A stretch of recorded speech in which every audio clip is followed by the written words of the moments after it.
बिस्मिल्लाहिर्रहमानिर्रहीम बिस्मिल्लाहिर्रहमानिर्रहीम अस्सलामु अलैकुम वरहमतुल्लाहि वबरकातुहू। क्लास कैसे हैं बेटा आप?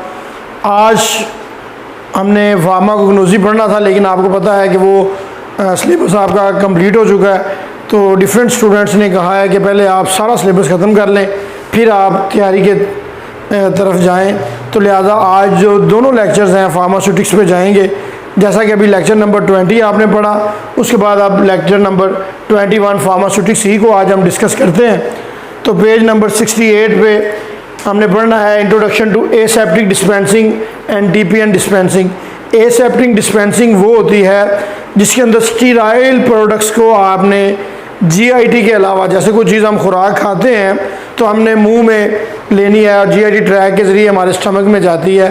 तो जो टोटल पेरेंटल न्यूट्रिशन है, ये टीपीएन जिसे हम बोलते हैं, इसका मतलब ये होता है कि जो लिक्विड फॉर्म में अदर दैन जीआईटी ट्रैक हमें फूड दी जाती है, हमें सप्लीमेंट दी जाती है, हमें एनर्जी दी जाती है, हमें मेडिकेशन दी जाती है, उसको हम बोलते हैं।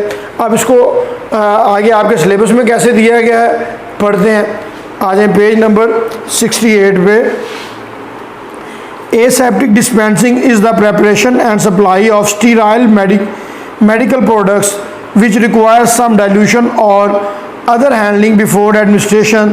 The preparation is carried out in the pharmacy by trained pharmacy technicians, assistants and pharmacists. The preparation are aseptically dispensed in response to prescription order for the patient under the supervision of a pharmacist. कि ये जो aseptic dispensing है, इसके लिए आपको training चाहिए, इसके लिए आपको एक्सपीरियंस चाहिए।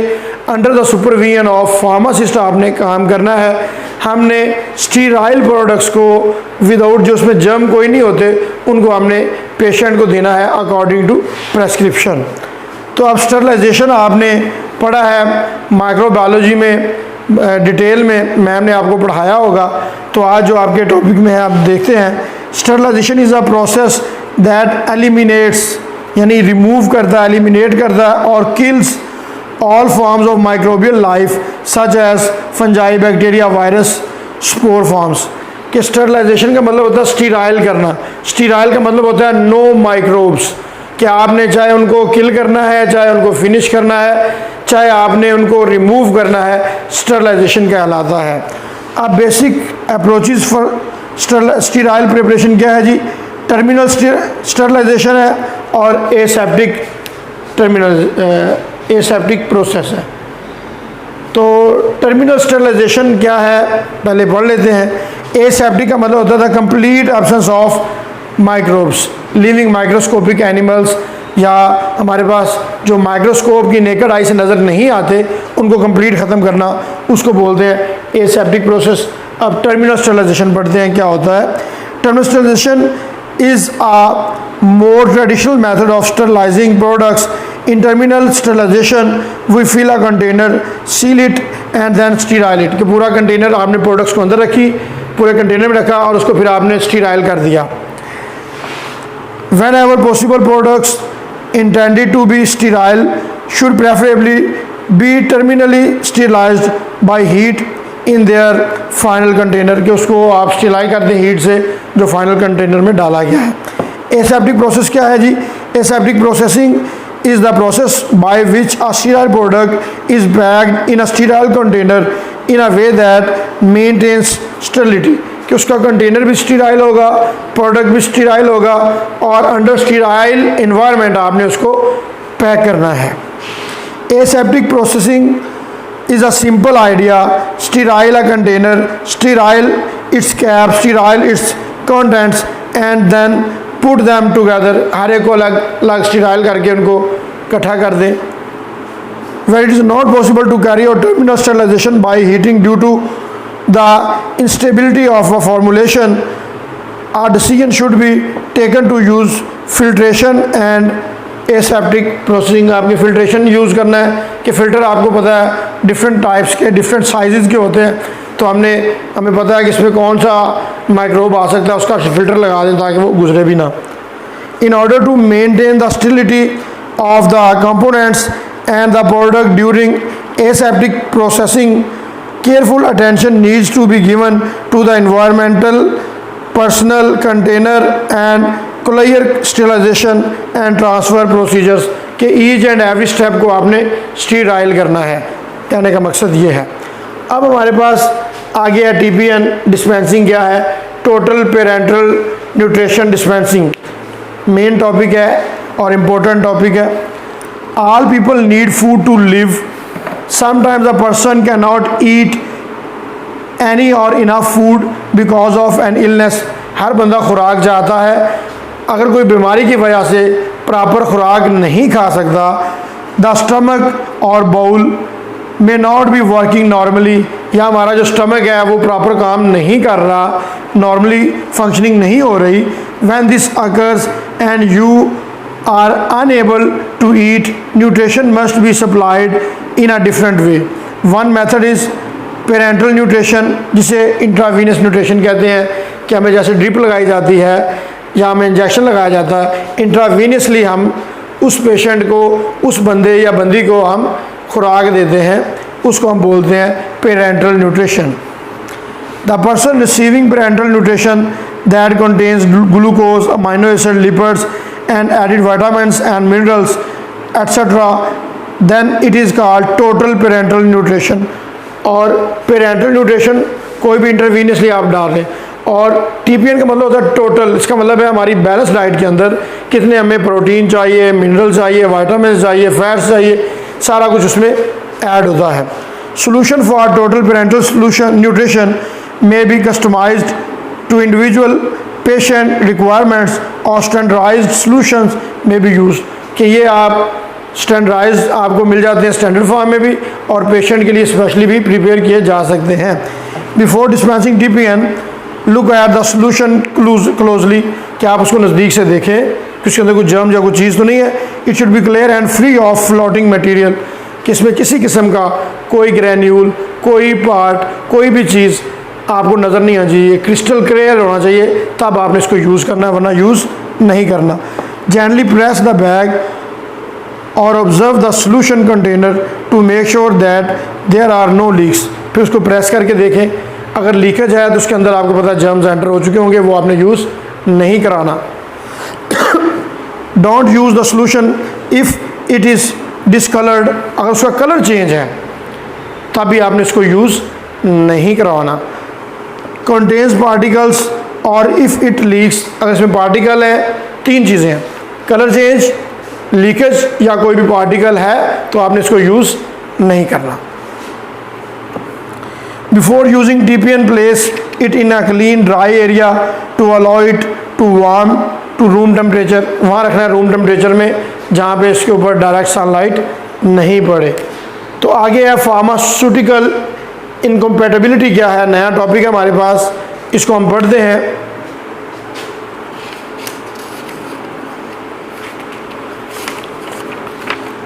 पेज नंबर बेटा 70। A pharmaceutical incompatibility may be defined as a result of prescribing or mixing the substances which are antagonistic in nature, and an undesirable product is formed which may harmful for health। अक्सर जो quacks होते हैं, जो या जो लोग पढ़ लिख के किसी आपने सोशल मीडिया पे देख लिया, खुद से ही आपने कोई मेडिकेशन यूज़ कर ली, तो उसके लिए आपको हार्मफुल इफ़ेक्ट्स भी बाज़ आ सकते हैं। तो ये भी यही है हमारा पास कि कंपैटिबिलिटी है कि नहीं है। डोजेज फॉर्म को आपने देखना है, क्या सारे स्टीरॉयड दे दिए गए हैं, हाइपोटेंसी दे दी गई है। प्रेग्नेंट औरत को वो दवाई कोई तो नहीं देगी जो बच्चे पे इफ़ेक्ट कर दे। जो शुगर वाला बंदा है उसको आपने वो मेडिसिन तो नहीं देगी जिससे उसका शुगर लेवल और बढ़ जाए। हाई ब्लड प्रेशर वाला बंदा, उसको आपने देखना, यानी डोजेज फॉर्म को आपने टोटल देखना है थेराप्यूटिकली।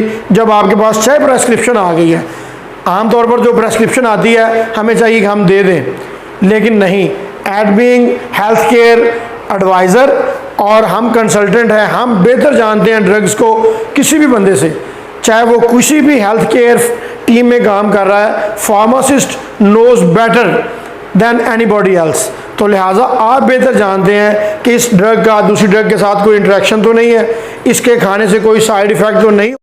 तो इसकी टाइप्स पे हम जाते हैं। टाइप्स ऑफ इनकम्पैटिबिलिटी, 3 टाइप्स मैंने आपको जैसा कि बताया है। पहला है थेराप्यूटिकल, केमिकल, फिजिकल इनकम्पैटिबिलिटी। तो first one is therapeutical incompatibility. This incompatibility is resulted due to the combination of drugs having antagonistic or opposing properties। ये बहुत अहम है कि डॉक्टर ने चाहे प्रेस्क्राइब कर भी दिया है, आपने देखना है कि कौन सी चीज़ सही है और कौन सी चीज़ नहीं सही है। कौन सी चीज़, जैसा कि इसकी मिसाल मैं आपको दे दूं कि आपने एट ए टाइम जो है वो ड्रग्स भी दे दी हैं जो एसिडिक पीएच पे काम कर रही हैं और कुछ बेसिक पे काम कर रही हैं, या आपने शुगर वाला बंदा है उसको वो ड्रग्स दे दी हैं जो उसको नहीं देनी चाहिए। ठीक है, तो ये बहुत सारी चीज़ें हैं जो आपने ज़हन में रखनी है। हम बेहतर जानते हैं, इवन के डॉक्टर से भी ये मैं बार बार आपको बता रहा हूँ। ये ज़रूरी नहीं कि आपके पास प्रेस्क्रिप्शन आई आप आंखें बंद करके दे दें। ड्रग्स के बारे में सबसे ज़्यादा जो जानता है उसे हम फार्मासिस्ट बोलते हैं। आप अपने फार्मासिस्ट के पास जाएं, उनको बताएं कि ये चीज़ हमने देखी है कि ये सारे स्टेरॉइड्स दे दिए हैं, या ये ओवरडोज दे दी है, या ये इनके जो इफ़ेक्ट्स हैं आपस में नहीं मिलते हैं, कि at a time diclofenac sodium भी दे दिया, डिक्लोफेनिक पोटाशियम भी दे दिया, तो ये काम तो नहीं है ना। तो लिहाजा आपने उस चीज़ को देखना है। अब इसकी टाइप्स हैं आगे, कौन सी हैं जी? 5 टाइप्स हैं। Number 1 overdose, wrong dosage form, contraindication, drug जो सिनर्जी है और ड्रग एंटागोनिज्म है। तो आज हम पढ़ते हैं इनको। ओवरडोज कि एक बच्चा है, उसको आपने सपोज इन्फेंट है, उसको आपने 500 मिलीग्राम का आपने कोई इंजेक्शन या 1000 मिलीग्राम का इंजेक्शन प्रेस्क्राइब कर दिया आंखें बंद करके किसी डॉक्टर ने, तो आपने कहना ये ओवरडोज है। या वो बच्चा है, उसको आपने क्या कहते हैं सिरप देने की बजाय उसको आपने बहुत सारी कम्बिनेशन में मेडिसिन दे दी है कि इनको आप मिक्स करके दे दें, तो आपने कहना जी ओवरडोज। ओवरडोज को आपने जहन में रखना है। टू लार्ज और too many doses are guard, एक ही वक्त में आपको पता है गांव में 5, 7, 8 टैबलेट्स दे दी जाती हैं या कैप्सूल्स दे दिए जाते हैं, तो वो आपने नहीं यूज़ कराने देने, क्योंकि मैदे में जाने हैं तो वो मसला बन सकता है। Wrong dosage form, the administration of a medication in a dosage form different from the one that was ordered by the prescriber is called wrong dosage form. कि आपको उसने डॉक्टर ने लिख के दिया हुआ है वेलोसेफ का इंजेक्शन, आपको यार आप कैप्सूल ले लो, ये भी वेलोसेफ या नहीं, तो आपने रॉन्ग डोजेज फॉर्म नहीं देनी, जो लिखा गया है वही आपने देना है। कॉन्ट्राइंडिकेशन क्या है? A reason that makes it indivisible to prescriber to prescribe a particular drug or employ a particular procedure or treatment. इसमें आपने प्रोसीजर की वजह से मैंने बताया या उनको यूज़ का तरीका बताया कि आपने प्रोसीजर भी चेंज नहीं कर देना। जो ओरल है, ओरल में भी सबलिंगुअल है, रेक्टल है, सबक्यूटेनियस है, ये चीज़ें सारी ज़हन में रखनी हैं। ड्रग सिनर्जी की बात करें, drugs are taken together produce a great effect than the sum of their individual effects. कि कुछ ड्रग्स हैं वो इकट्ठी भी आपको इस्तेमाल करानी होती हैं तो उसका इफ़ेक्ट ज़्यादा होता है कि आप बिल्कुल ही कह दें नहीं एक मेडिसिन अब ले लें, एक घंटे बाद ले लें, तो नहीं, कुछ मेडिसिन ऐसी होती हैं जो कम्बिनेशन में देनी जाती हैं, तो वो आपने एज इट इज़ ही देनी है। एंटागोनिज्म क्या है जी? N interaction between 2 or more drugs in which one drug blocks or reverses the effect of the another drug. एक पेन किलर है और एक जो है पेन किलर की चलो मिसाल नहीं देते हैं, आपको ये मिसाल देते हैं कि एक बंदे को कॉन्स्टिपेशन है, आप उसको कॉन्स्टिपेशन वाली मेडिसिन देते जाएं, या एक बंदे को मोशन लगे हुए हैं, आप उसको वो फिर मोशन लगवाने के लिए बिसाकोटिली फिर दे दें, तो लिहाजा ये काम भी नहीं करना, ऑपोजिट इफेक्ट वाली मेडिसिन नहीं देनी। एग्जांपल्स ऑफ थेराप्यूटिकल जो इनकम्पैटिबिलिटी है, हमारे पास एक मिसाल दिया हुआ है, एक फार्मूला दिया हुआ है। RX मुराद प्रेस्क्रिप्शन है, ये कोडीन फॉस्फेट 6 ग्राम है। इसकी टाइप कौन सी है? थेराप्यूटिक इनकम्पैटिबिलिटी है। In the present prescription an overdose of codeine phosphate has been prescribed, therefore the prescription must be referred back to the prescriber। कि 0.6 ग्राम नहीं दे सकते आप, इसको आप मिलीग्राम में लेके आए, छोटी डोज करें। एक और मिसाल है, टेट्रासाइक्लिन हाइड्रोक्लोराइड 250 मिलीग्राम है, लेबल क्या लिया हुआ है, take 1 capsule every 6 hours with milk. और इसमें क्या है, थेराप्यूटिकल जो इनकम्पैटिबिलिटी है in this prescription, the direction is wrong. Tetracycline is inactivated by calcium which is present in milk, therefore tetracycline capsules should not be given with milk, therefore the prescription must be referred back to the prescriber। क्या आपको tetracycline को दूध के साथ लेने को ऊपर लिखा हुआ है तो आप कहेंगे दूध के साथ इसको नहीं लेना, अगर लेना तो आप डॉक्टर के पास वापस चले जाएं, ये आपने सही यूज़ नहीं किया हुआ है। तो केमिकल इनकम्पैटिबिलिटी की बात करें, chemical incompatibilities are those in which a chemical reaction take place between the ingredient and a new undesirable compound is formed। तो ये हम इंशाल्लाह नेक्स्ट लेक्चर में डिस्कस करेंगे केमिकल इनकम्पैटिबिलिटी को। तो आज हमने जो पढ़ा है, आज हमने TPN को, एसेप्टिक डिस्पेंसिंग को, स्टरलाइजेशन को, उसकी टाइप्स को, फिर टोटल पेरेंटल न्यूट्रिशन को उसकी डिस्पेंशन के साथ, और फिर इनकम्पैटिबिलिटी जो फार्मास्यूटिकल उसकी टाइप्स को डिस्कस किया, और डिटेल में हमने थेराप्यूटिकल जो इनकम्पैटिबिलिटी है उसको हमने डिस्कस किया, उसकी टाइप्स को डिस्कस किया। तो इसको बेटा आपने पढ़ लेना है।